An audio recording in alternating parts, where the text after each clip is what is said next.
एक जमाने में इंडोनेशिया हिंदू देश था। वहां खूब मंदिर थे। भगवान राम की पूजा होती थी और रामायण पढ़ी जाती थी। अब भी इस देश में हर जगह हिंदू संस्कृति और मंदिर के दर्शन होते हैं। यहां अब 90% आबादी मुस्लिम जरूर है, लेकिन वो रामायण भी पढ़ती है और चाव से रामलीला देखती है, उसमें हिस्सा लेती हैं।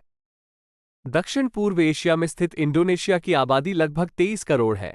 ये दुनिया का चौथा सबसे अधिक आबादी वाला देश है और साथ ही सबसे बड़ा मुस्लिम आबादी वाला देश भी है। ये ऐसा मुस्लिम देश है जिसके बारे में कहा जाता है कि यहाँ हर घर में रामायण भी मिल जाएगी और हर मुस्लिम इसे पढ़ता भी जरूर है। वो कहते हैं कि ये उसकी जड़ों से जुड़ी चीज है। 1973 में यहाँ सरकार ने अंतर्राष्ट्रीय रामायण सम्मेलन का आयोजन किया था। ये अपने आप में काफी अनूठा आयोजन था, क्योंकि घोषित रूप से कोई मुस्लिम राष्ट्र पहली बार किसी अन्य धर्म के धर्मग्रंथ के सम्मान में इस तरह का कोई आयोजन कर रहा था। इंडोनेशिया में आज भी रामायण का इतना गहरा प्रभाव है कि देश के कई इलाकों में रामायण के अवशेष और पत्थरों तक की नक्काशी पर रामकथा के चित्र आसानी से मिल जाते हैं। भारत और इंडोनेशिया की रामायण में थोड़ा अंतर है। भारत में राम की नगरी जहां अयोध्या है, वहीं इंडोनेशिया में ये योग्या के नाम से स्थित है। यहाँ राम कथा को ककनिन या काकावीन रामायण नाम से जाना जाता है। भारतीय प्राचीन सांस्कृतिक रामायण के रचयिता आदिकवि ऋषि वाल्मीकि हैं, तो वहीं इंडोनेशिया में इसके रचयिता कवि योगेश्वर हैं।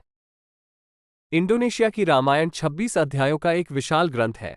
इस रामायण में प्राचीन लोकप्रिय चरित्र दशरथ को विश्वरंजन कहा गया है और उन्हें शिव का आराधक माना गया है। इंडोनेशिया की रामायण का आरंभ भगवान राम के जन्म से होता है, जबकि विश्वामित्र के साथ राम और लक्ष्मण के प्रस्थान में समस्त ऋषिगणों की ओर से मंगलाचरण किया जाता है। दशरथ के घर इस ज्येष्ठ पुत्र के जन्म के साथ ही इंडोनेशिया का वाद्य यंत्र गैंबैंग बजने लगता है। इंडोनेशिया की रामायण में नौसेना के अध्यक्ष को लक्ष्मण कहा जाता है, जबकि सीता को सिंट कहते हैं। हनुमान तो इंडोनेशिया के सर्वाधिक लोकप्रिय पात्र हैं।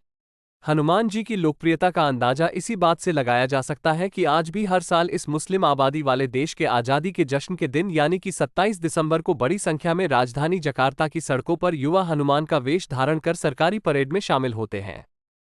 हनुमान जी को इंडोनेशिया में अनोमान कहा जाता है। पिछले साल ही इंडोनेशिया सरकार ने भारत के कई जगहों पर इंडोनेशिया की रामायण पर आधारित रामलीला का मंचन करवाने की मांग की थी। इंडोनेशिया के शिक्षा और संस्कृति मंत्री अनीस बासवेदन भारत आए थे और उन्होंने भारतीय संस्कृति मंत्री महेश शर्मा से मुलाकात कर यह कहा कि इंडोनेशिया चाहता है कि वो साल में कम से कम 2 बार भारत में अपने यहाँ प्रचलित रामायण का भारत के कई शहरों में मंचन करे।